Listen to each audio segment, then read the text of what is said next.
Peace, peace, peace. Welcome to another episode of Dome TV. Today, this is going to be an amazing conversation. It's probably not going to be many like this conversation in this YouTube space. And so I'll start by saying photography is usually framed as neutral, just a camera, just an image, just, capturing reality. But for Black people, photography has never been neutral. From the first images taken of us, the camera has been tied to power, who gets to be seen, who gets to be defined, who gets erased. At the same time, Black folks have always found ways to turn the same tool into a weapon, and being able to, I guess, encapsulate and our memory and show our resistance. So with that said, tonight's conversation is not just about photography but or art. It's about the politics of photography and art, the history, and what better person to have this conversation. I told him on offline, this is the only person I feel like I could have this conversation with. He's a professional photographer, Pan-African. He's a friend. And Anthony Geathers, thank you for coming on Dome TV. Yo, I appreciate it. It's funny. You're the only person I've ever interviewed who got my last name right. And I guess because it's a Southern name, because my Yeah, mom is yeah. crazy. Yeah, I'm from the South, Okay. so yeah, I already know. I've seen that. I've seen that last name plenty growing up. Yeah, because it's crazy. Because everybody's like, is it? I'm like, yo, the way you see it, it's the way you pronounce it.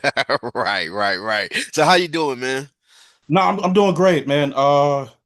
Today I'm beat as it is because I've been trying to get things going. Mhm. Uh, but no, I'm doing great. Tonight we're gonna have a good conversation. I'm feeling Absolutely. good.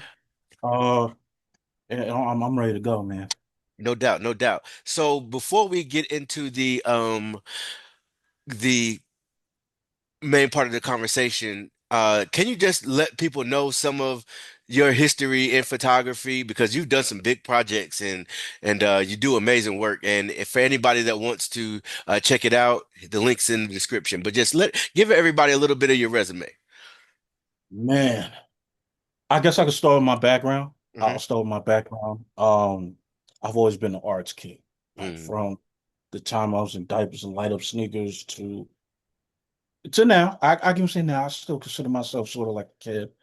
Um, I started out with sketch, started out drawing. I was always touching the arts because Yeah. here in Brooklyn, New York, predominantly in between the Bed-Stuy and Crown Heights, and even East New York, like especially in Bedford-Stuyvesant and Crown Heights communities, art has always been all around the neighborhood. Between the legendary Billie Holiday Theater to Restoration Place to even a lot. Like it's always been a part. So as a kid, I've always been like I've drawn before. I've played a little bit of music uh when I was in grade school.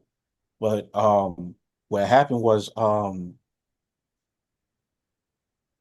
this when we get into Pan-Africanism a little bit. Hmm. My history teacher, his name's Alex Ambrose. I always give him thanks because he was our history teacher. He taught U.S. history, global, and also on his as his second job. I his second job. He was a jazz musician. Hmm. So you know how you like he ran an after school program where he taught music, Yeah. taught whoever what a student wanted to come learn music because again, he's a jazz guy.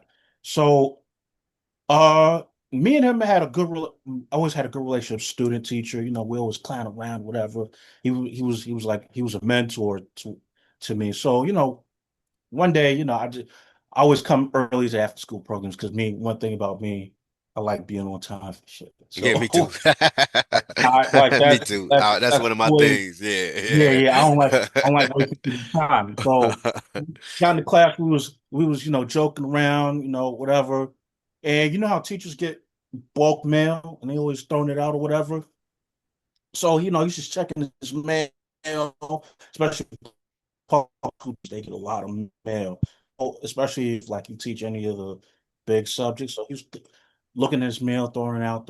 There was a until he got to like this postcard thing. It was from Canon, Hmm. and he opened it. Boom, boom. He was like, "This is a contest."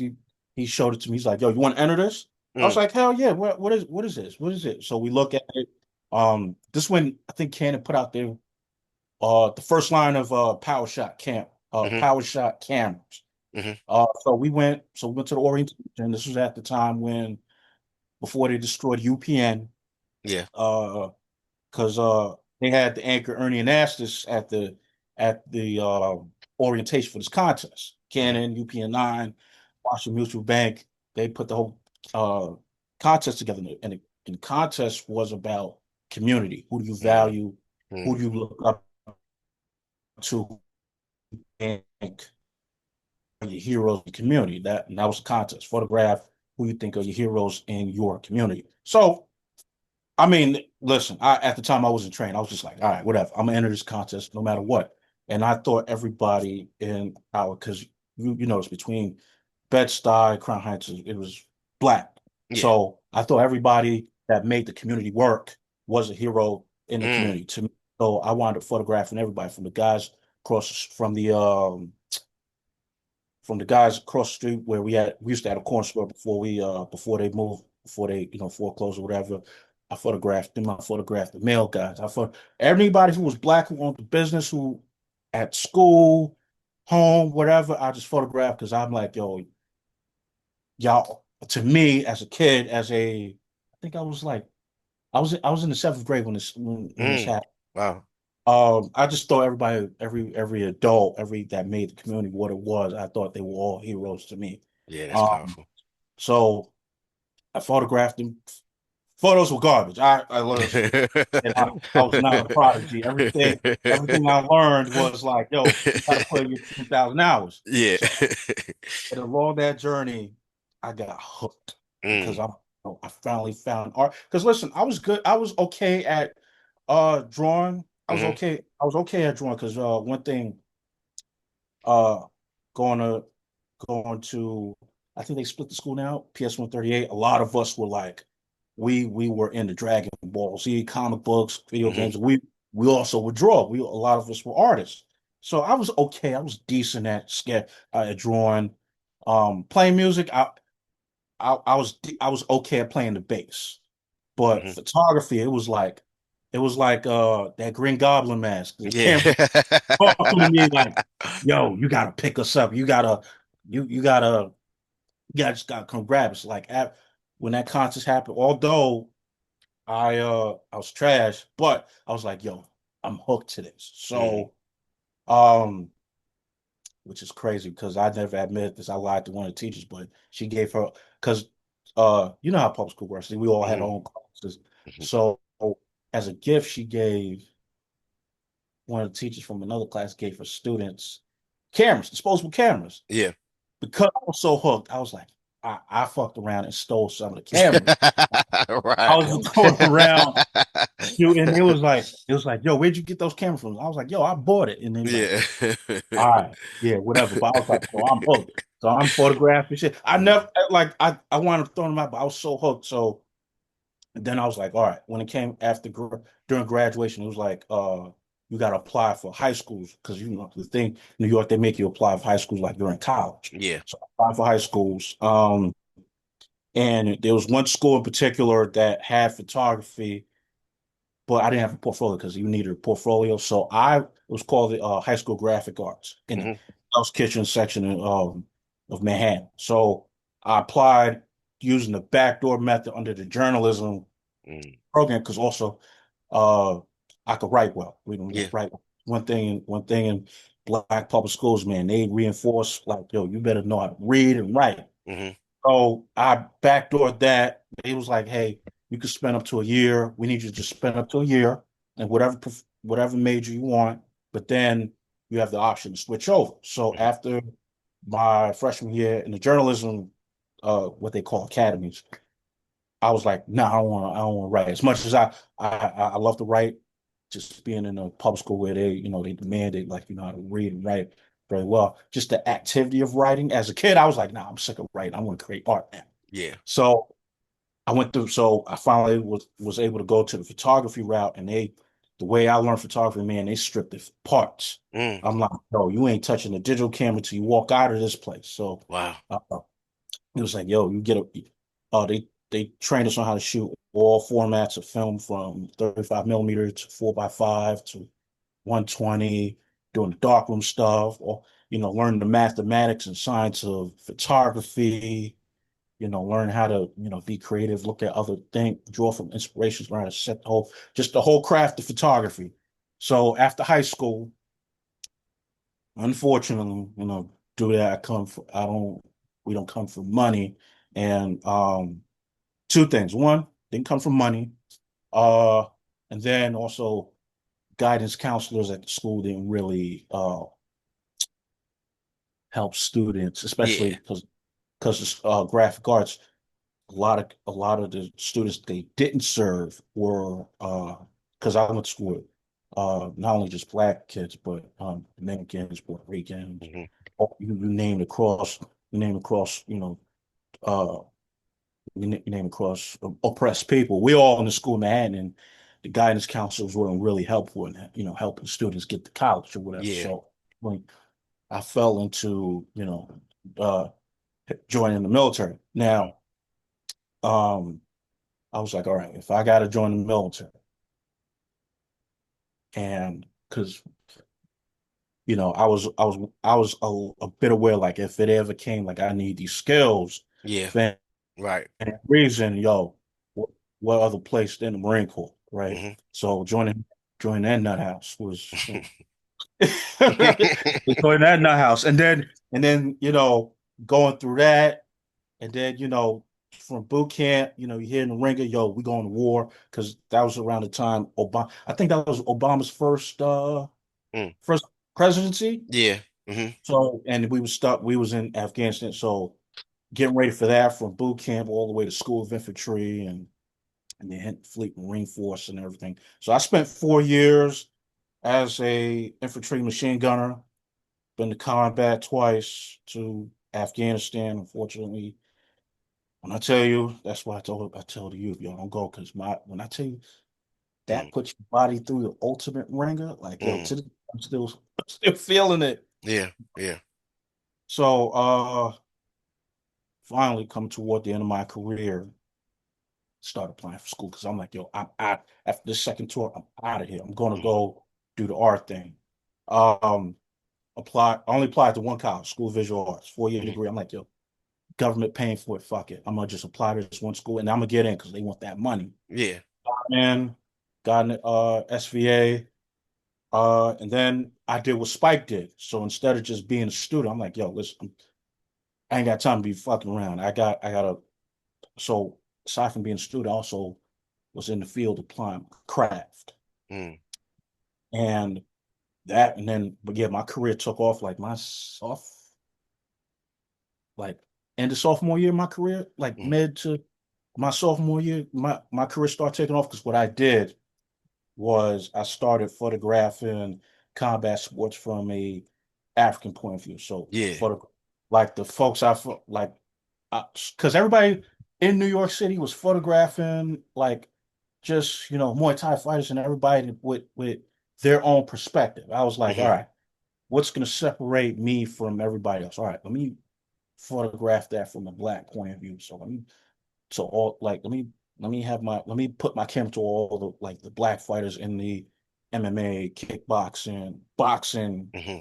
communities. And uh when I started photographing them, my career had taken off to where um I was doing whatever I was doing with them in camp. They'll tell you, I on top when I was photographing them, I was deep in there training camps, Oh wow. world fights, everything. Hmm. Like I cut class to go photograph Hmm. it, Yeah. whatever. Like, and I tell Nah, that's teachers, dope. I tell teachers, yo, either you're gonna pay my rent or you're gonna let me go. I promise I'll bring the work so you got a little critique or whatever. So, but yeah, my career jumped off sophomore year while I was learning. Wow. While Uh, you're learning the trade, it right. jumped. Yeah. Yeah. Yeah. Yeah, yeah. Because I like I said. it would have been one thing if I was 18 in college, Hmm. right? It's like, all right, yo, you should be a student. I got out the Marine Corps at 22, 23, and it's it's it's one thing when you go to college at 18. You're like, all right, I'm fresh out of high school. It's another thing. You go into the world, you learn about the world, you become, become an adult, and then sitting in a class with a bunch of kids that just got out. It's different. It's like sitting in kindergarten. Yeah. I I just had that thought, like, all right, you don't have now that you know who you are, Hmm. you, Hmm. you have all this experience now. All right, we don't have time to be a student. You got to go apply this shit while you're Yeah. learning. So Yeah. everything I took from freshman year, even all the way to like the time I was using that place as a platform, not only to get my career going, but also get my art going, and and learn. And um on top of that education, I was also in the field learning about myself and my art and everything. So basically that's my story in a nutshell. Absolutely, absolutely, man. And that's the perfect context for where we're going. And so photography, as I mentioned earlier, is often treated as neutral or just purely artistic, but historically it's been political. How Right. has photography been used as a tool of power, and how have Black people reclaimed it for self-definition? So in the context of power and photography, right? Like when you look at newspapers, when you look at magazines, when you look at anything that we don't own, Mm, right?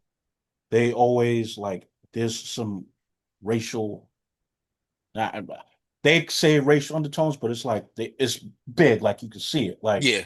look at like all your high-end fashion magazines. You look Hmm. at magazines like Vogue, Vanity Fair, whatever. Or you look at newspapers like the New York Times, who is historically uh a paper for the machine or the Daily News or what have you. They always depicting, they're always historically, they've always yeah, hell, even there's this book. It's a book full of photographs of lynchings. Oh yeah. I Uh-huh.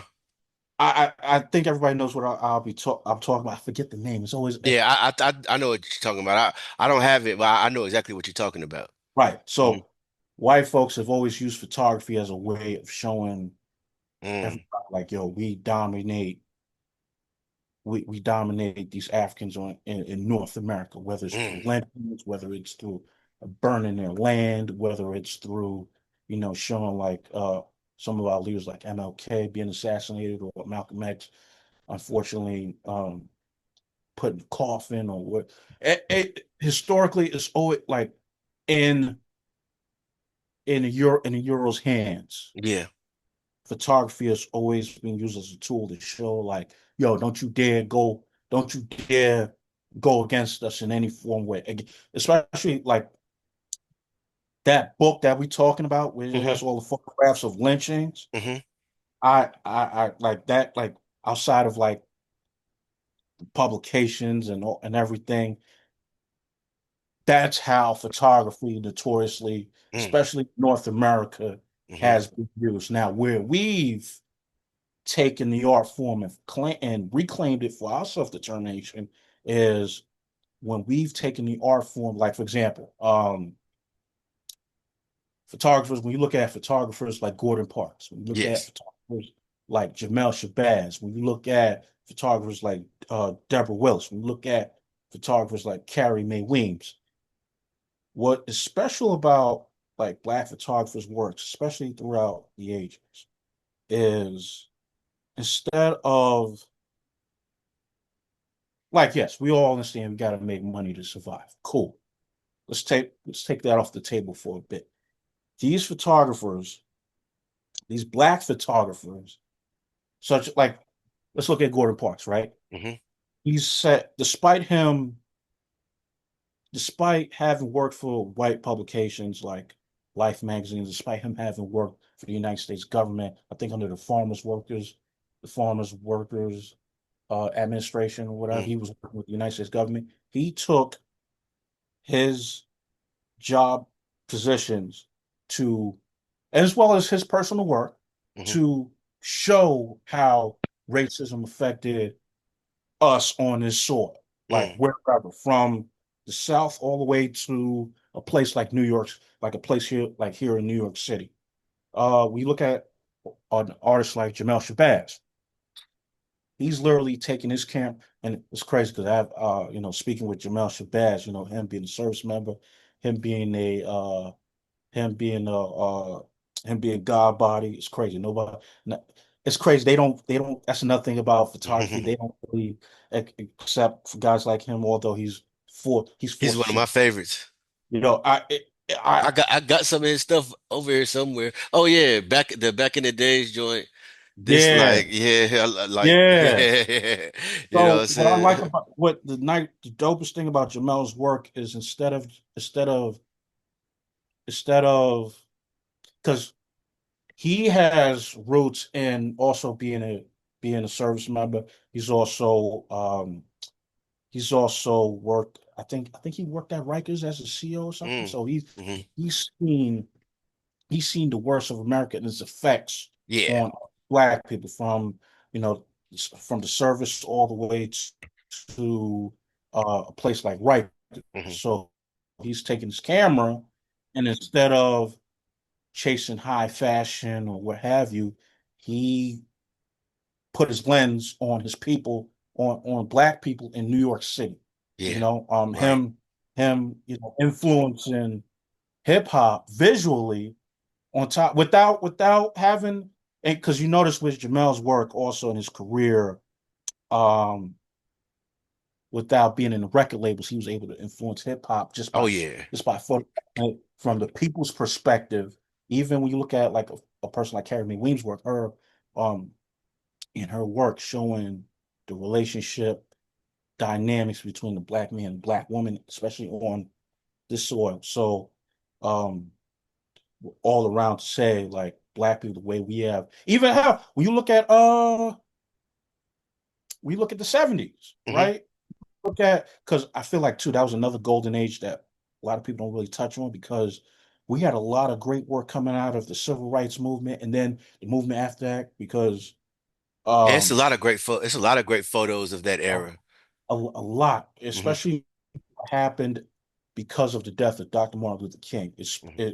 And Malcolm X. It spawned a Black Power movement, Hmm. and we got a lot of great from that. I think that's when a lot more Black people started picking up the cameras too, because with the Black Panther Party, in my opinion, I think a lot of people were like, "Yo, we have got to document this."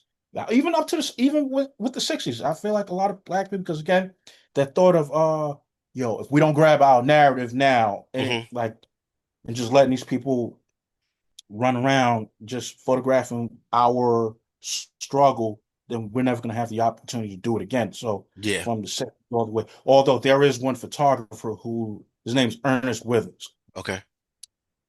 uh, famous photographer who he photographed a lot of the civil rights movement, but what came out was that he was an informant for the FBI. Oh. Oh. And Mm. yeah, that's it. It's folks really don't talk about Mhm. his work. Look, when you get a chance, look his name up, Ernest Withers. Okay.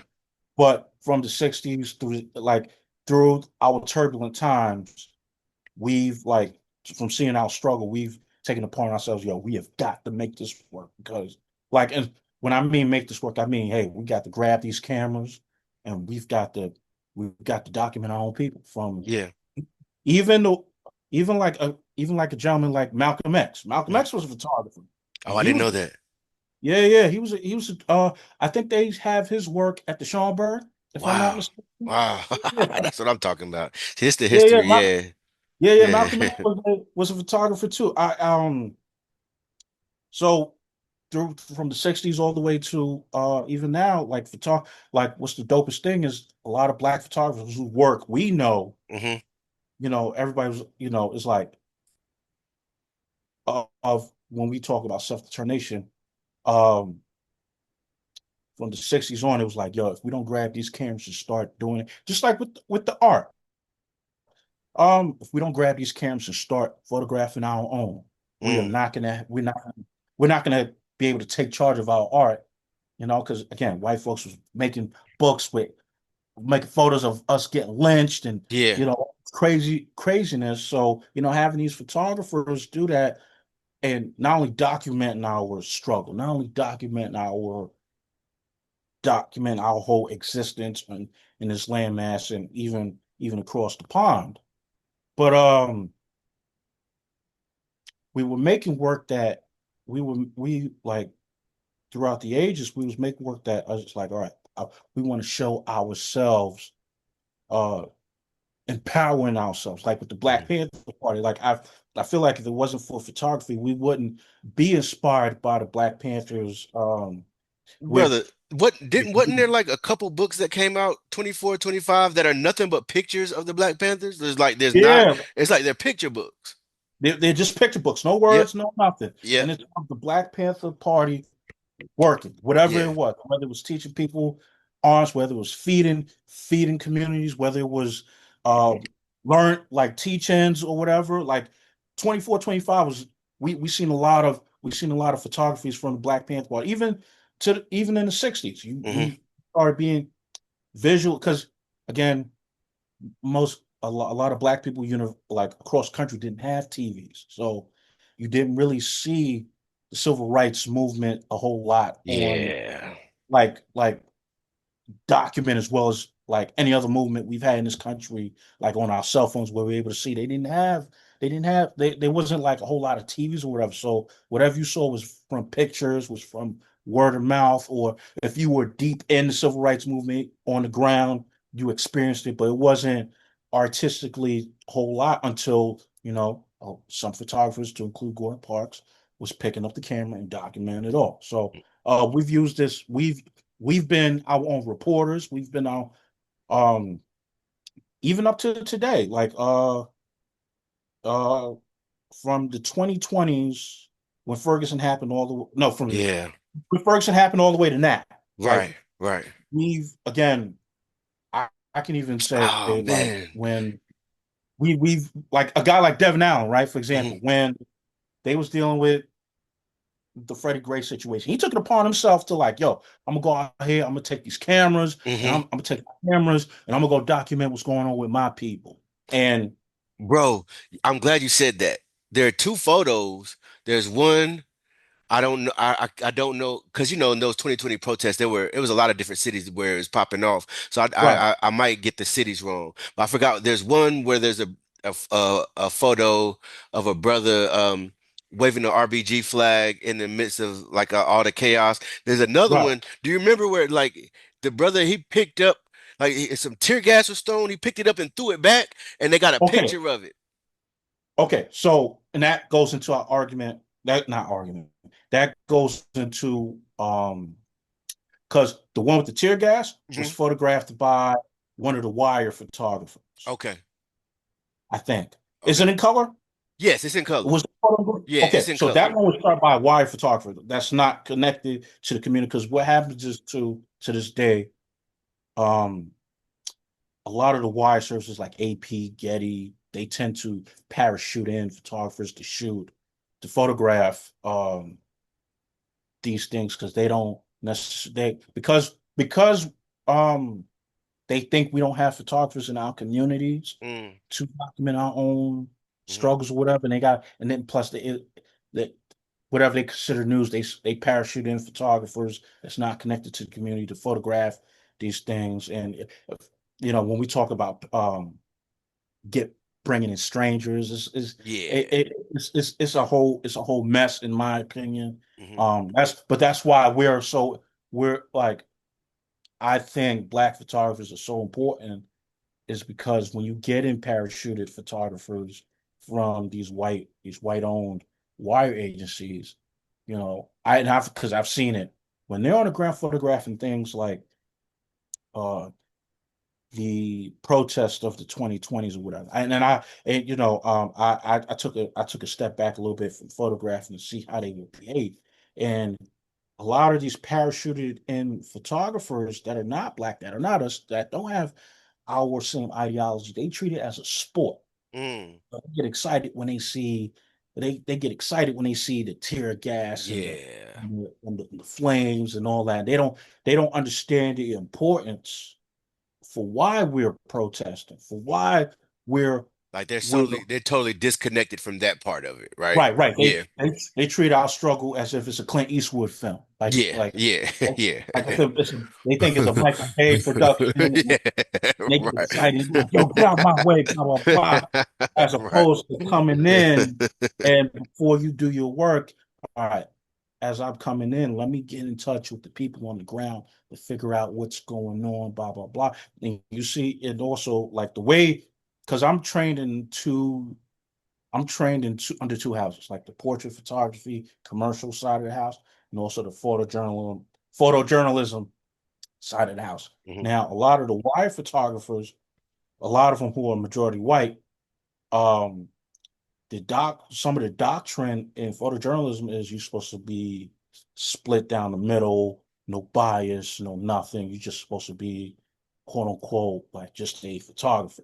So they come in, they parachute in, they don't connect with the community to find out what's going on. They just come in, you know, they get told a certain narrative and then they photograph like the narrative, quote unquote, as it is, instead of learning from the people, instead of getting in touch with the people. Yo, what's going on? Blah blah blah. So so there's that. So um when we do it for ourselves, that's that's where that fact of self-determination and where it's like, Hmm. okay, we're on the ground because we're connected to our communities. Right. We are doing the work that they don't want to do because one, they also on a time constraint, And they and don't have no connection with it. they have absolutely no connection, which is why one thing I loved about, as much as painful as was the witness from Ferguson all the way to what happened with George Floyd, is I love that black photographers, whether they schoolhouse trained or not, Hmm. love that those that were like, especially Devin Allen, like an individual like Devin Allen, who industry standard, he's an amateur. Um, he took it upon himself. Yo, this is in my community. I'm deep in Baltimore. You know, this affected my community. I gotta get out here with these cameras. I gotta make it happen. Yeah. Not for the sake of, money, but this is something that affects my community. Because as he was coming up as a photographer, this Freddie Gray thing happened, and then he took it upon himself without the news and everything. He was like, yo, I'm gonna be the man for my community. I'm gonna go out here. I'm gonna document it. I'm gonna ride with my people. And I like I love that he did that Yeah. because that like to think of doing that. Because listen, these some dangerous times. We got to be Yeah. to this, despite having the FBI and the CIA entrenched in our community, all types of three-letter agencies entrenched in our community. There's still those of us who live in our communities that are like, yo, all right, we ain't making no money, cool, whatever. But it's not about that. It's about our people. We've got to stand in the gap as artists to Mm. document what's going on, what's occurring, how the people are feeling. Because when our babies look back, Yeah. they're gonna be asking those questions. Yo, what happened? Where were you? Were you with the people? you know, what did so and so, what happened? Why were people feeling this way? Um, and that, to my career, that's when I was photographing sports, when all these things were happening. Because also here, we had Eric Garner getting choked out by Hmm. by the police over selling Lucy's.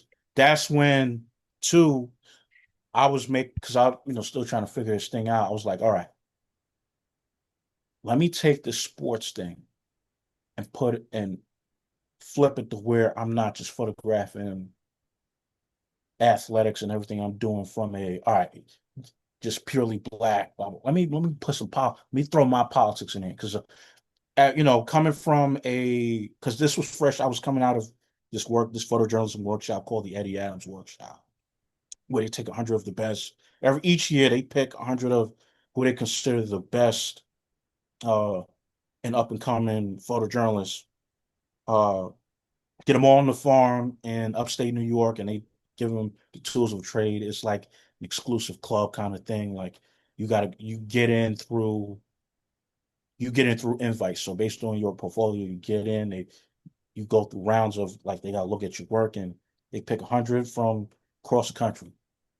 So and in photojournalism, like I said, they teach you how to be biased and they want you to be biased across, especially when you're working for newspapers or whatnot, what have you.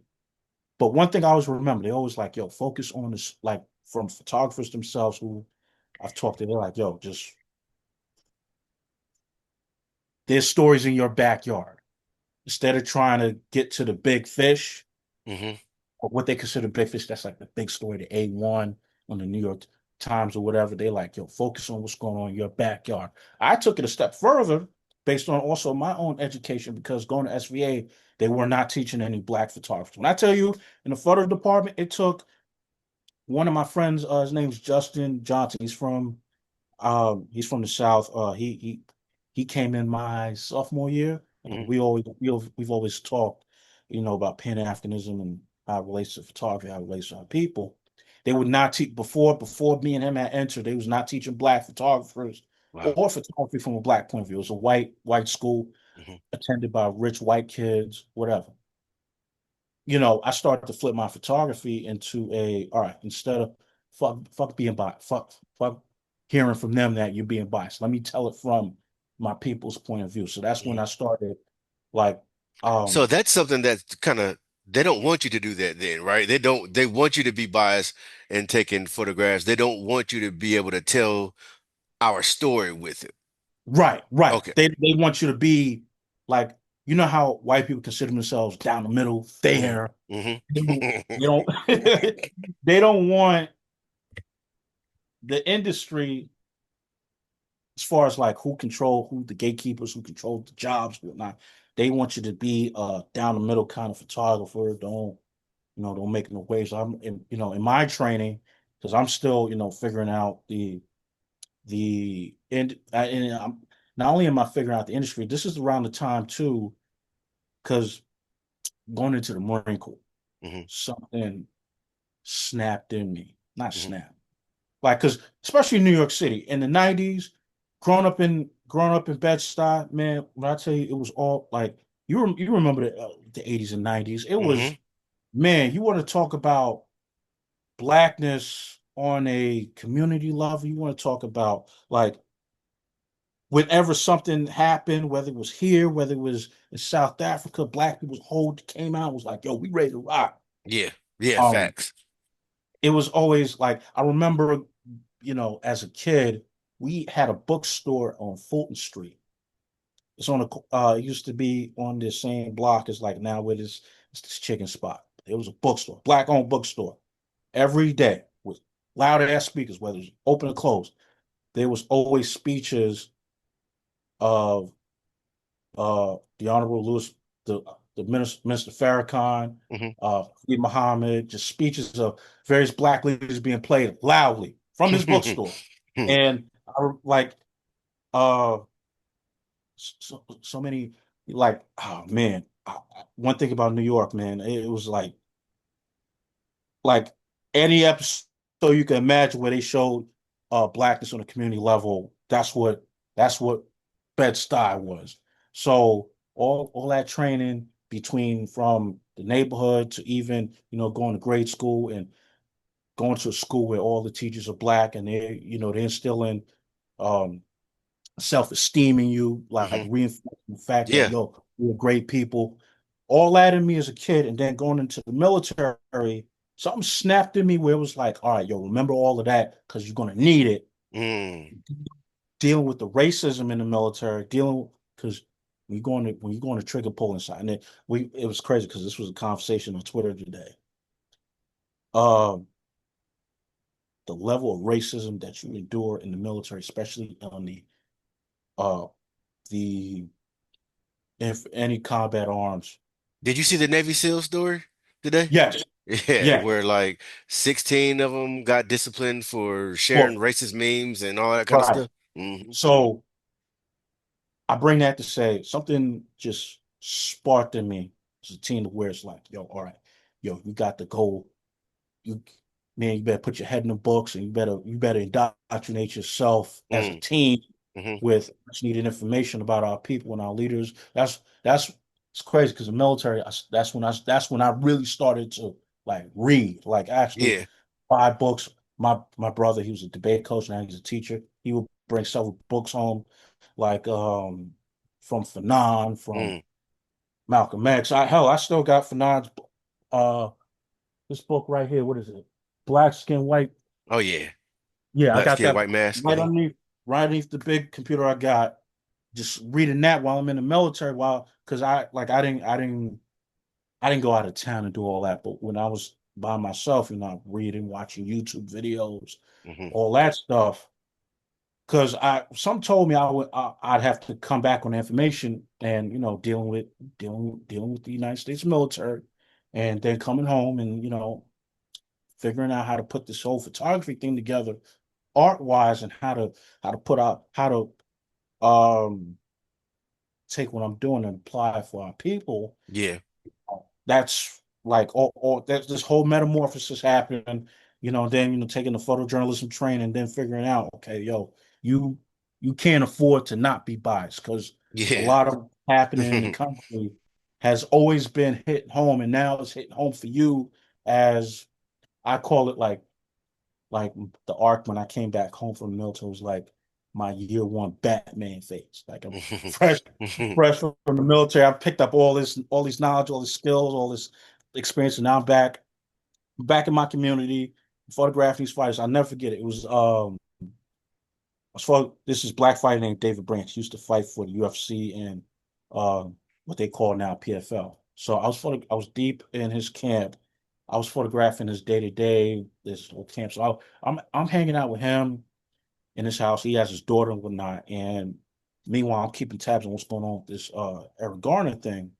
And I'm just looking at them. I'm like, damn, what would have happened if, God forbid, his daughter had lost their dad because some Hmm. cop in the city got overzealous and they wound up killing him. I'm like, he's a trained martial artist without enough that, but you never know. Yeah. What I was No, thinking about, because that's at the end of the day, it could be any of us. it could be any of us, right? Hmm. So I was thinking about, and then it just dawned on me. It was like, all right, I have to bring, I have to merge I have to put our world from our perspective in my work. I just can't be sports photographer.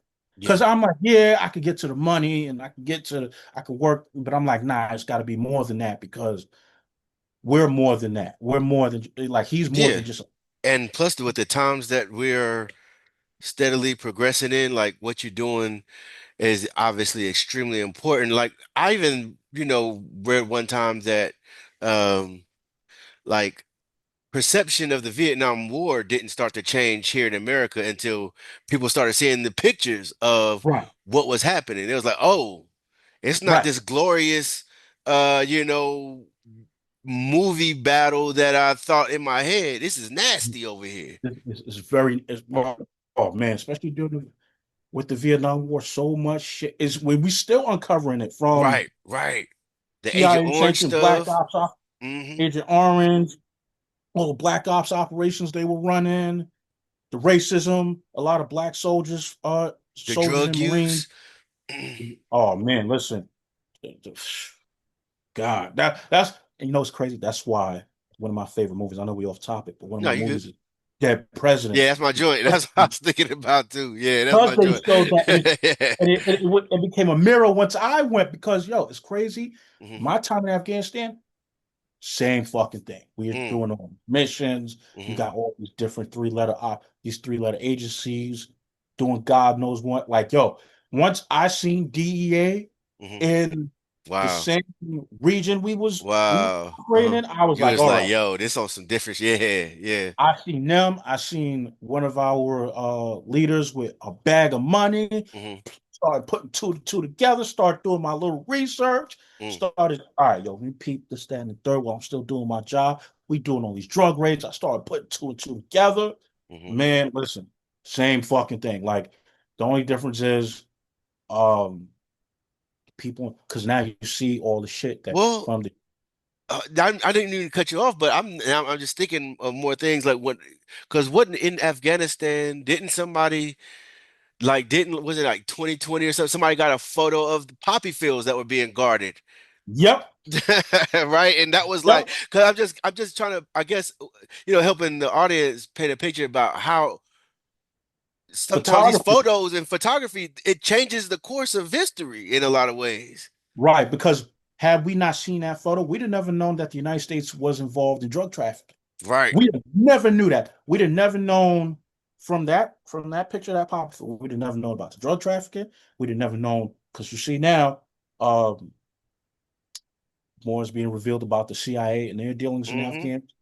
You're starting to see movies started coming out Yeah, the about whole Gary Webb thing, yeah, and all, yeah, yeah, and all of that. like between like And so Rick Ross, the real one. the real Rick Ross, how he's how they using him to traffic drugs and everything. So like with and that's why it pays to not be down the middle because Mm, um like even without struggle to this day, we wouldn't have known what the hell was really going on if we didn't have folks independent of the establishment making these pictures about what's going on. Because I remember even with the George excuse Floyd me. protest, right? Mm, I never forget it. I was disobedient of the curfew. I was going out, doing my job as a member of community. I was like, all right, yo, I got to patrol my community. I got to see what's going on, see hmm. what see what's happening. I'm gonna carry my camera. I'll never forget it. Like during the pandemic, I was outside on my own Mm. before everything had jumped off. I Yeah. was outside, just walk around my community, seeing what's going on, see the dealings people doing, and then I'll never forget it when George Floyd got assassinated by that cop. I was on the corner. One day, I never forget. I leave my house, and a friend of mine who's a photographer as well, black photographer. His name's Chris Facey. He called me. He's like, "Yo, where you at?" I'm like, I'm at home. What's going on?" He's like, "Yo, you need to come outside." He was like, "Yo, just come outside." So get outside, yo. When I tell you, everybody black Mm, from the neighborhood I'm still in today came outside, and I'm not just talking Black Americans. I'm talking Haitian, Jamaican, mm, Guyanese, whatever. Like I never get one of the pictures I photographed. It was a Haitian man. He came out with a beret and his mm. Haitian flag, and Wow. he stood in the middle of the corner of Nostrand and Fulton, Mm, waving his flag, and very angry about what happened to George Floyd. When I tell yeah, you that community that's powerful. whole communities came out. Hmm. Like just on and I'm not even talking about day two, three, four, five. When I started venturing to other black areas in Brooklyn, like Flatbush, like East New York, like just going all like when I say I made a tour de France with my feet, just Hmm. document. Oh man, like even in Bed-Stuy, like when I tell you from the corner of Nostrand and Fulton, all going up the Restoration Plaza, a sea of black people from across the diaspora. Even folks who deal in spirituality was out. Mm. Uh with Like the Sam yeah, the with center, yeah, the African traditional religious people. right. Yeah, yeah, yeah, yeah. Right. They was even Now outside, that's dope. Hmm. with their wares and everything, saging the neighborhood, saging people, the December 12th movement came out. Mm. Like they was on it right on the stairs of Restoration Plaza, you know, speaking to the people and every when I tell you like it didn't even feel like work for me because I'm like, Yeah, yo, yeah. this like I need like this is It felt like like it's something that you needed to, it's something that needed to be done, right? like I like man, when I tell you I'm glad nobody, I'm glad no publication, because no publication didn't call me till like when I said black people put foot to New York's ass on Hmm. this. Hmm. Like we talking even going to Manhattan where I got other friends in photography, black friends in photography. They was showing they was going at the police, they was Hmm. burning cars. I was like, man, I was like, yo, I ain't going because Manhattan. When it comes to me, I'm like, Manhattan ain't my concern unless I got business, whatever. But I'm gonna stay right here where I'm at, where black people's at. I'm Hmm. gonna document what's going on. So, um, needless to No, that's say, deep. this goes back to our, when we talk about self-determination, Hmm. how we use photography, self like how we using our mission for Yeah. self-determination. Like this is this was part of that process. This was like, and even with this process, I went through my own shit. Like this, like the crib I'm in, because I live with my mom, I help her with the bills. Um, Police kicked down our door for me. Mm. Because what I did was, For because of the photographs. because this is what I did. Hmm. And there's a friend of my his partner. Um, I meet up, his name is Michael Santiago, black Dominican. Uh he's a photographer for Getty. Um I went to go see him because they was living in Flatbush. I think they still do. I'm not sure. Hmm. So I went to go because the protest went to Flatbush. So I went on feet to go photograph, and I see him and his partner. Um So he went, I forgot where he went, but I was hanging out with her and she was like, yo, let's hang back for a bit. Let's just, I want to, she wanted to see what's going on. So I hang back with her and I noticed what the police were doing. One of the Hmm. same tactics we used to do in Afghanistan, Wow. setting up choke points, setting up these, what we call vehicle control points, Hmm. trying to break up the protests and everything. So what I did, I started documenting shit like that, and I Hmm. started putting my own, and I started seeing other things like drones and everything. So based on my military experience and what was going on in Afghanistan, what we did, I was detailing. All right, yo, listen. Aside from what's going on in protests and how people feel, this is what the police are doing to try to break up these protests by Yeah. set control points, by using drone technology to spy on That's people. just deep. And Hmm. what I did, aside from taking pictures, I was using Instagram as a war journal. I was Hmm. documenting what was going on, using words, matching with pictures, showing people what the police were actually doing. And I was warning people, yo, even on before they got rid of my first Twitter account, I was letting people know, yo, you're gonna communicate with others on how to uh do other things to do other actions. Like if you want to do any direct action, you gotta get off these, gotta get off some of these apps because like the police is watching. Man, with all that information I was putting out because of my military background, they kicked in the door. And Damn.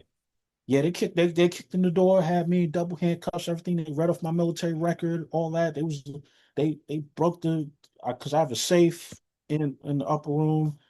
They broke the safe. They tore up the crib. Was looking for legal firearms with paperwork. I was like, I know why y'all here.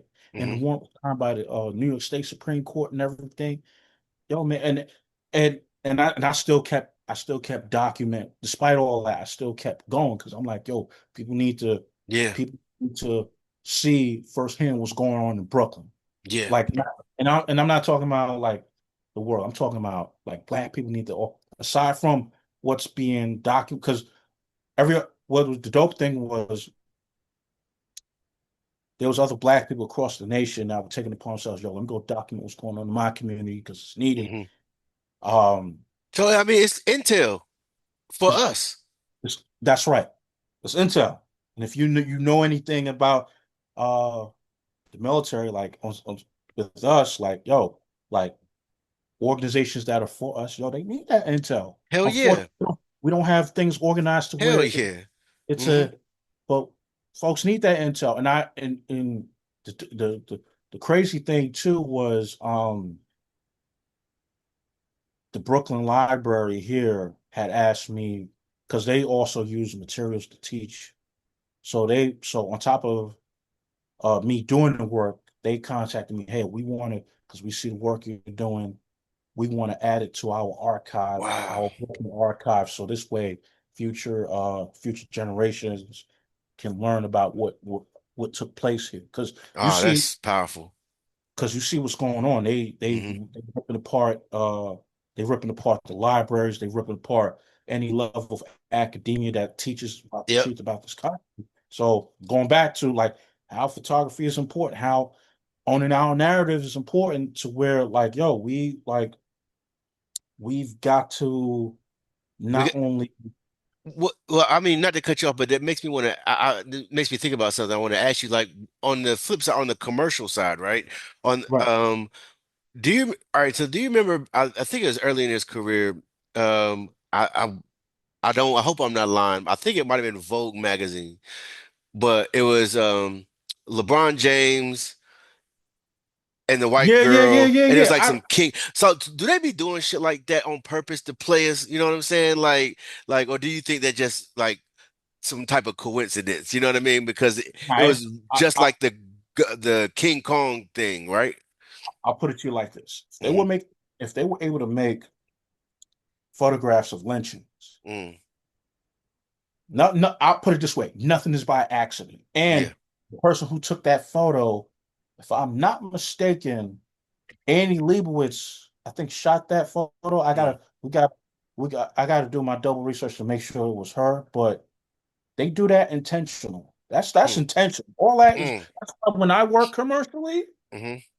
I'm intentional about everything I photograph because you never know you never like you don't want to as a photographer, you don't want, especially as a black photographer. Me, I don't care about anybody else. How they perceive shit is how they perceive shit. Me, because I understand how the machine uses imagery. Yeah. Right. Because I understand how they use our image for nefarious reasons. Anytime I work a job where it involves black people, Hmm. I am 100%. I'm like, I make sure like, yo, I'm gonna document us the right way. I'm not gonna document us in a way that compromises Mm. us, that compromises me, because it's not just me. I gotta live with this image. Yeah. It's also The person you're the shooting, people right? I've right, the person I'm photographing. I got to make sure I represent them, whether I disagree with them or not. Right. It could be from a black politician, whatever. I'm not gonna make you look like a fool. I'm not gonna put whatever narratives they got about you in those pictures. Because me, I'm a person. Hmm. The way I wear my heart on my sleeve, if I feel like and this might just be me. If I feel like I did something wrong, Mm, hmm. I don't. If Yeah. I feel like Hmm. if I feel like I've I'm made the this, same way. yeah, like if I feel and it could be something simple as even with friends, like, yo, if I know I did something wrong, and it's like, man, I cannot sleep, and I'll be like, yo, let me call or text this person to Yeah. let them know that I'm sorry for what I did, Hmm. or whatever the case may be. Man, I'm that type of person. Something shakes me, or I don't agree with something, or whatever, I don't like. It's granted, I don't sleep as it is. Hmm. But when I know something ain't right or whatever the case may be, Hmm. boy, I do not sleep. So I make sure with my work, Hmm. I make sure I make the photographs in a way where you cannot compromise the point of the photograph. You cannot compromise Hmm. the intention of the photograph. So if my and that's oh, I give you a story. Hmm. This was like weeks after, no, not weeks, like a couple weeks, couple months after Eddie Adams workshop, after I came back from upstate. Uh, Again, a portfolio submission thing. One thing that the New York Times do is they have these portfolio reviews through invite only. So you apply, and if they they feel strong about your work in a positive way, they invite you to take part in a portfolio review. So I get invited based on what I submit, and I never forget. It was this white man who used to work at Time Magazine. He was a photo editor. Hmm. He's looking through my work, and he was like, Hmm. "I can't hire you, not because of your skill. Your skills on point. I have a problem with your work because you put who you photograph in your pictures, you photograph them for the point of strength. Hmm. Like he was like, where's the sadness? Hmm. Where's the this, that, and the third? Because if you look at my work, it's from a place of strength. Yes, absolutely. Hmm. It's from a place of like I hold us in high regard. And Hmm. whatever it is we do from athletics all the way to like everyday life. It's from a place of strength. It's from a place of like I hold this in high regard. He did not like that. He was like, "Yo, Where's the sadness? I'm like, yo, that's not me. Then and it's crazy because he wasn't fucking with it because of that. But then I go see this is a Jamaican photographer by the name of Ruddy Roy. Hmm. Um, very very powerful work. He documents our people across the diaspora in a very documentary way with while exposing what we at in the diaspora go through from in America. Hmm. He looks at my work and he's the one that got me to start writing on Instagram about because he's like, yo, your work has a lot of culture, these very strong photos. You got to start writing about your work because it helps having that additional voice as to contextualize what's going on in your pictures. Like Yeah. really like use Instagram as a not just a gallery space, but use it sort of like your outside journal to detail why you took this photo. So that's why when you look at my Instagram, it's not necessarily about me, it's about who's in the picture, why Mm-hmm. this picture, um, why like what's the motivate like even like from whether it's a job, whether it's like personal work. I'm now you see me, I'm always right. And that's what got me to start also talking about other things on my Twitter as well, from our living conditions, just geopolitical things. So Yeah. No, that's dope. One thing I wanted to ask you also is, so we are in the age of smartphones, AI, right. and constant imagery. And so, like, with this type of technology so accessible, what's being lost in photography these days? Because I'm seeing people, and I'm not knocking anyone. I don't want anybody to think I'm coming at them. But I've seen people use these type of things for album covers when a photo shoot was a prerequisite for an album cover at one point. Right. Seeing people use them for book covers when, in a lot of cams, the same case, a photo shoot would be a prerequisite for. Like, so what are your thoughts on, just AI, smartphones, this new technology, and the state of photography? So, man, that's a damn good question. So because of the use of artificial intelligence, because of smartphones, I feel like, and this falls back on, and I can only speak for Black people. I can't speak on the world, whatever. But what I feel like, because there's no real place to learn the craft Mm, or to access the craft or whoever you know, photographs because there's no place like where you can go, okay, yo, I need an album cover shot. Where mm, can I go to see who um does that? mm. Because there's no like tangible place. Although it is changing. I'll say Yeah, that. yeah. It is changing. Because well, for the craft's sake, because there's no place to go learn it per Hmm. se. Right. I got you. People are using these what I people are like, for example, you see in your neighborhoods, people are using AI more so because of affordability, Yes. because it's more accessible than paying somebody to go make pictures for you, or with the smartphones, because there's no real place to go learn the craft. They're like, yo, all right, I gotta learn it myself. I gotta figure this thing out.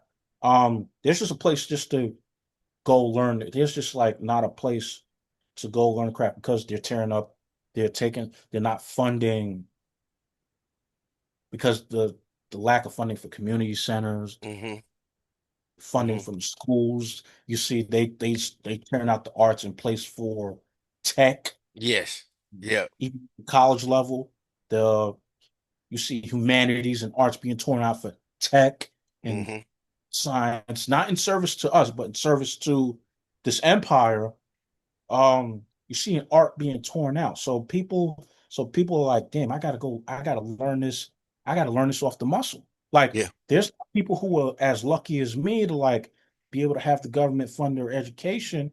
There's because and everybody's not going to throw themselves at the empire willingly, right? Hmm. Everybody's not going to take their situation, which I'm with you. I like if I had to if I had to rewrite time, and if I had the like I feel like the youth today got more opportunities to not throw themselves at the empire than Yeah, yeah, yeah, yeah. Hmm. so because we don't have necessarily tangible places to go learn the craft, Hmm. people are having to figure it out on their own, Yeah. you know, That's a because good point. That's a really good point because they're closing all the things down that would teach them that. right, And because yeah, and even in school, right? Like in our era, that was a class. I'm not yo, sure it's a class like that anymore. right, like the school I went to in Hell's Kitchen, they turned Hmm. into two charter schools. Like Yeah. they tore it all out. Even These one size fits all schools without any type of yeah, yeah, right, that right. sucks. Even when I go to the gym early in the morning Hmm. and I take my little route, um, I see schools with banners. They're no longer teaching, or they're teaching robotics. They're teaching all that, and it's not even for that community. They're teaching robotics for to turn our kids from servicing the community to servicing the empire. Yeah, yeah, Going, yeah. you know Hmm. what I'm saying? So they turn, and I feel like it's not a big enough conversation yet to where we should be we should be demanding that humanities and the arts are kept in our schools from pre-K all the way to even when we do post-secondary Hell education. yeah. Hell Like you yeah. need and you And people, I need think people need to understand if they are doing everything they can to destroy the humanities, then obviously there's some value in the humanities because what like whether we're talking about, like you said, the arts, or we're talking about Black studies or Puerto Rican studies, like all of these different things that could actually help people to see the world in a different right way. They're like, nah, now tear straight, it let's go apart. STEM, STEM, STEM, STEM, and that's Right. it. Hmm. And even with STEM, like Hmm. there's no humanities mixed with it. No. With even with AI, there's no humanities mixed. There's no humanity. There's nothing with the human spirit Yeah, that's a great point. that there's like because in order to, especially with the arts, you need. I don't care what nobody says. It's not about getting to the bag. Yeah, It's right. about, especially our arts. Like Hmm. forget everybody else. Look at our arts from Black Americans all the way to Black Brazilians and cross whatever, and our diaspora. The way we approach art is from the humans, from our spirit. It's not from a here. It's from a here. Bro, I promise you, on the beginning of Talib Kweli's last album, he said something very similar where he was like, we approach art the African way. It's from our soul. Right. The European way of art is just for consumption Right. and and commerce. You know what I'm saying? Right. But It's yeah, just go for ahead. I didn't commerce. mean to cut you off. No, you good because I saw that this morning and Hmm. I went back and listened to the album. I'm like, yo, when you look at our art, it's from here. It's not from the American dollar. It's not from just this. Like we put this and the internal together to make our art. Mm, And because like you look at hip hop, when you look at the culture and the art of hip hop, you look at each art form in hip hop from graffiti all the way down to rap. hmm. It's all from when we put this Yeah. and what's in our spirit together. So they're like, all right, what's a way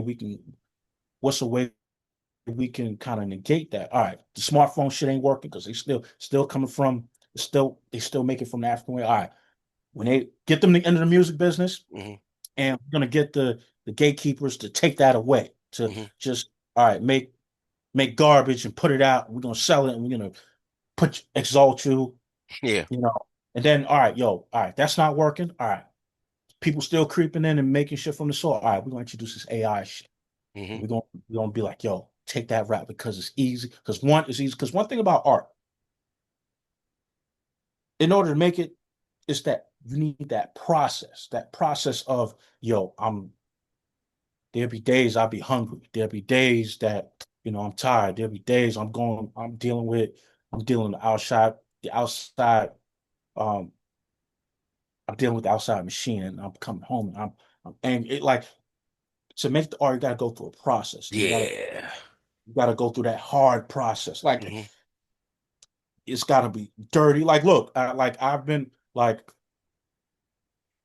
when I make my art, I don't shave this. Like I'll Mm, shave the head, I'll make sure I'm clean. But I like this is like people mhm, need to see for me. People need to see that what I go through to make this to make the art I make. Because mm, anybody will tell you, like, yo, when I doing this photography thing, I have like I've taken my disadvantages of not sleeping, being in pain, dealing mhm. with these injuries. I'm like, yo, I'm not gonna stop until I get to a Wow. point where one, I'm good at my craft, and then two, I'm able to freely tell our stories, whether it's through just purely documentation, or if I'm making my own projects celebrating us or revealing something or talking about something that I grew up with or that affects us or whatever the case may be. So you need process and we need spirit. And Yeah. when you take things like the smartphone and you because I mean the smartphone is I mean today's a camera, it's a red camera, Hmm. but you just take when there's no place to go learn the craft, when there and also you gotta look at the economy too. Like film is super like All that shit's to high, right? All that the equipment, the cameras, the film, all of that's high, right? buy this Mhm. to buy this is a box of 5 rolls of film. This cost me like goddamn $90. What? $90 for 5 rolls of film. Wow.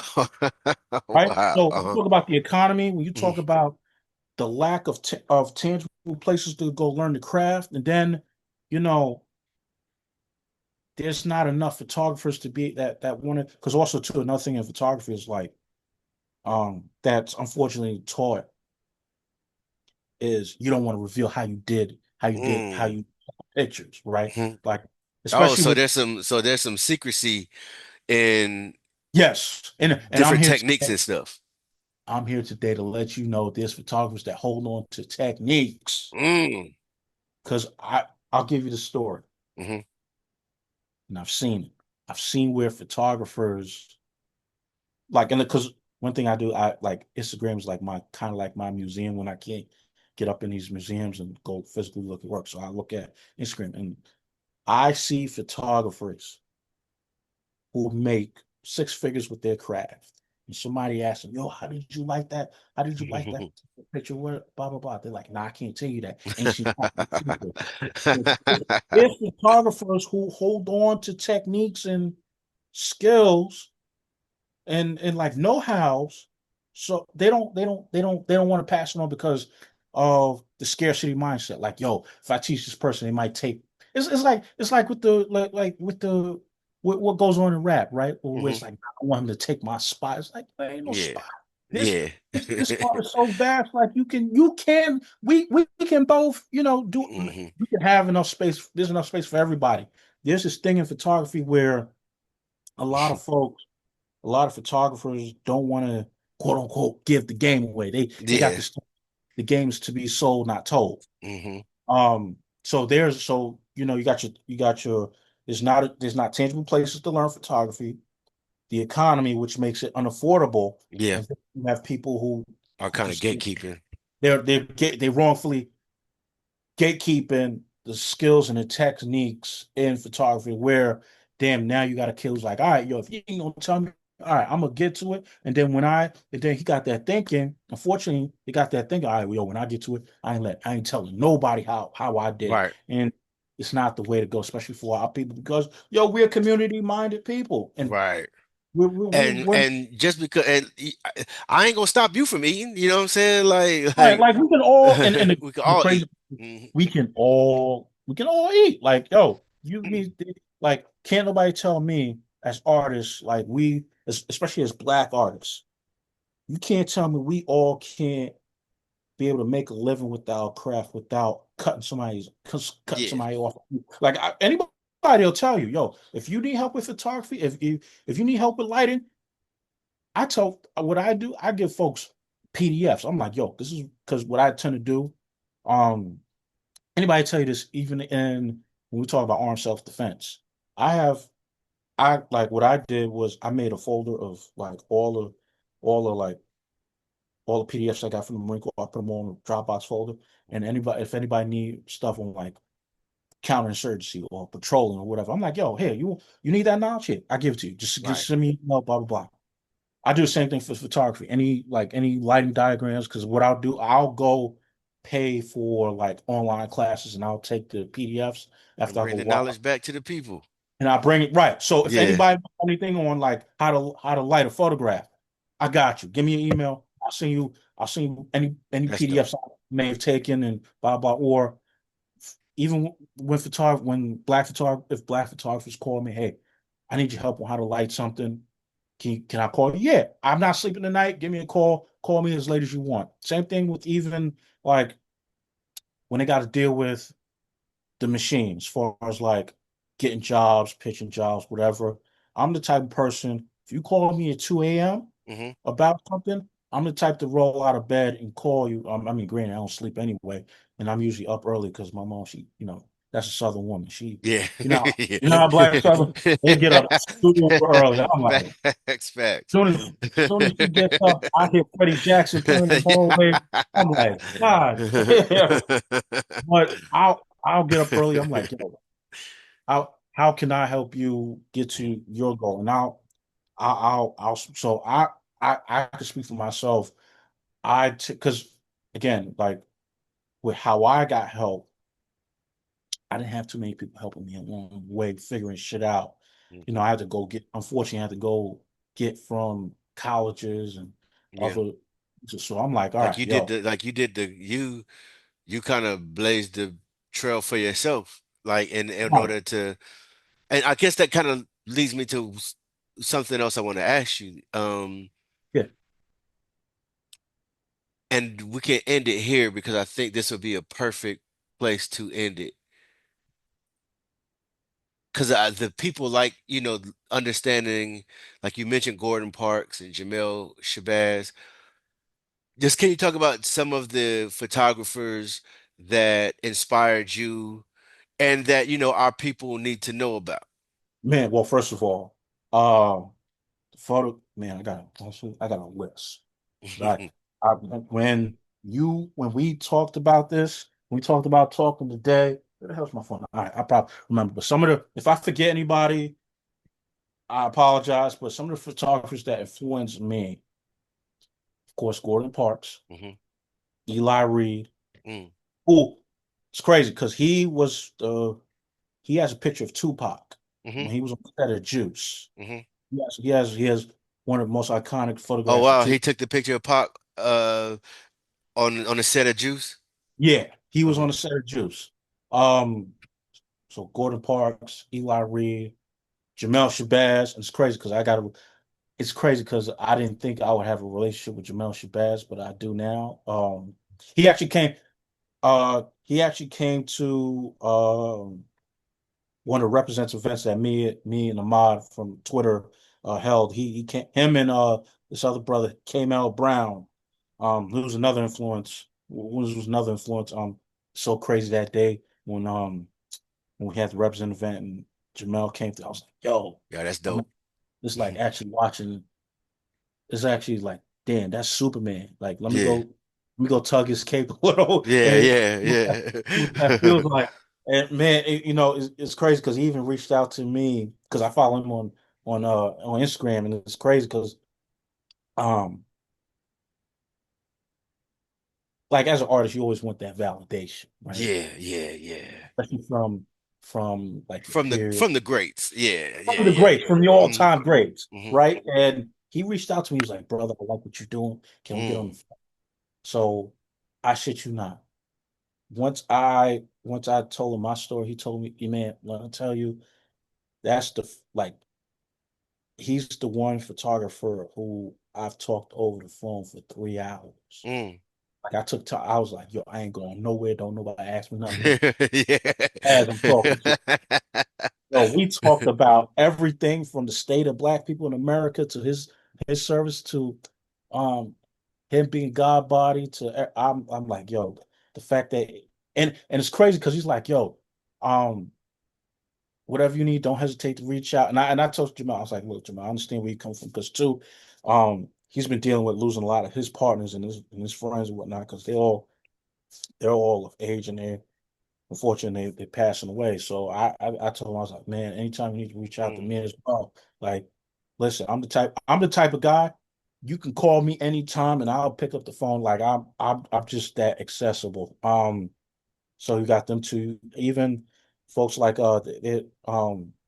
D Dwyer. She's a DC native. She works a lot in her community with as far as being a photojournalist. Um, Latoya Frazier, Carrie Mae Weems, um, who else? Devin Allen. Man, when I tell you, Devin Allen, for him not having to go through academia mm, and the art school path to be one, to me, he's one of like, and I want to see his name more out there. He is, when I tell you, he put the battery in my back mm, to get out there and like because I was already working in my community, but by seeing what mm, he did, by seeing what he did for Baltimore, for his neighborhood, mm, he put that fire in me to be like if I didn't see his work, I wouldn't have documented my community that early into my career mm, to mm, where to where I'm comfortable. Because it like again, I was in my again, figuring out my career. I was in my year one Batman phase until, mm, like when he because it's one thing when you come back from the world when you trained with the best and you got all these skills, but then you figuring it out and seeing him, it's like, all right, yo, if he did it, I can do it too. yeah, Fuck it.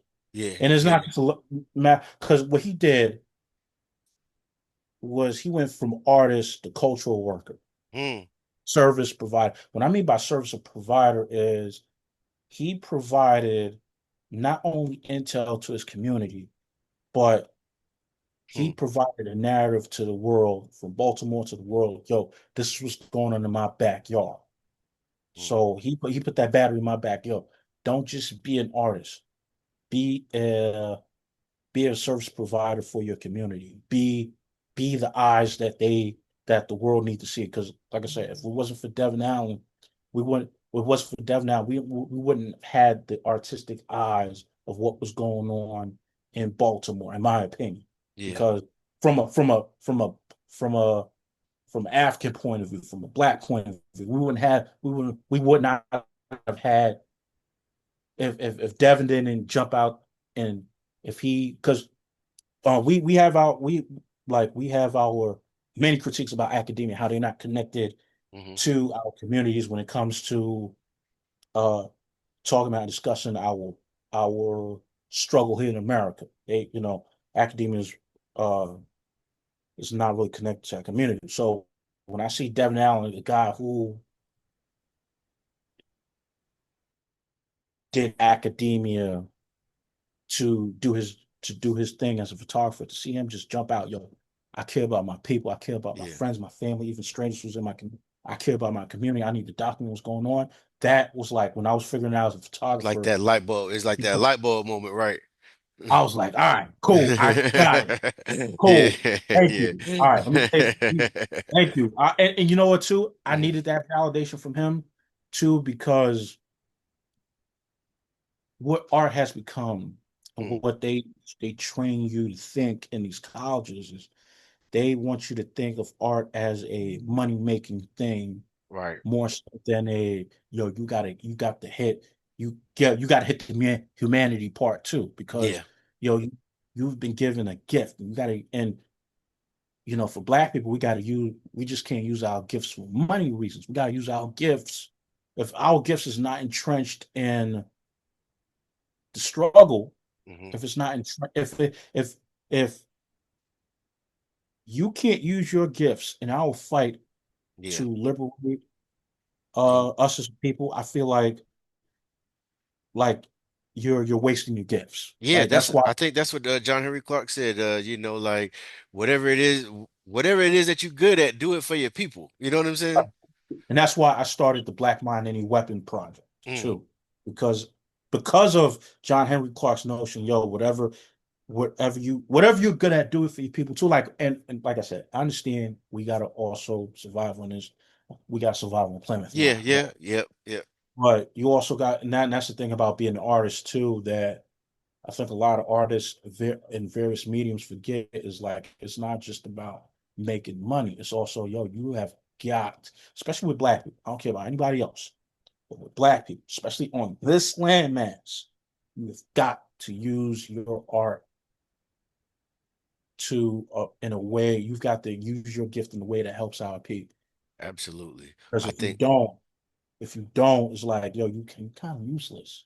yeah, no, absolutely. And I think that's the perfect that's the perfect that's the perfect place to conclude. If whatever your skill is, we're not saying that you shouldn't make any bread or anything like that, but Right. don't forget your people, you know what I'm saying, when it comes to like you mentioned, being a service provider. And that's what I strive to do, with the podcast, Brother Anthony, we're gonna have to definitely do this again because Yo, let's do um it again, man. yeah, I we definitely got, gonna have to do this one again. I want but again, the links are in the description. Also tell the IG and stuff. Is there anything else you want to shout out, as far as where people can find you or your work? all right. So if you want just purely the work, you don't want the comments or anything, go to my website at www.anthonygeathersphoto.com. That just got the work without the commentary. Now, if you want the work, the commentary, go to my Instagram at Anthony B. Geathers. I got all my photos on there with some words. If you ever need anything, whatever the case may be, the DM's always open. You want to work with the commentary, you go there. Now, if you want the commentary, you want everything else I talk about, whether it's geopolitical, whatever, you go to my Twitter, you DM me for the Twitter. But yeah, you go to the website, anthonygeathersphoto.com, and you can go to my Instagram. IG handle is at Anthony B. Geathers. I wanted to before we go, I wanted to thank you for your service to your people, because you are a service provider. The things that you was doing through the protests um can't be understated. And I just want to let you know, man, you are appreciated, brother. You know what I'm saying? And we appreciate you, as just for it all. And so again, thank you for coming through. Yeah, yeah. Like I'm here for my people. I ain't. It's not just about make. It's not just about the dollar. It's like, yo, when my time is done, I want to be able to have like that impact of where it's like, yo, I want to do what you did. Yeah, be I able to want to, inspire. yeah, I want to be able to inspire, and I want to be able to not only inspire our people from a grassroots level, but I want to inspire the next generation of Mm. image makers because there's going to be, because I even tell, like, when I get a chance to talk to kids, I always tell them, yo, take what your gift is, Mm. and talk about what's going on in your backyard. Be about your people, because, yo, like, when it's all said and done, it's got to be more than just about the money and the trinkets and the accolades. Absolutely. To the next time, my brother, we'll definitely be in touch. But until the next time, man, peace and again, supreme gratitude for coming through. Yo, thank you.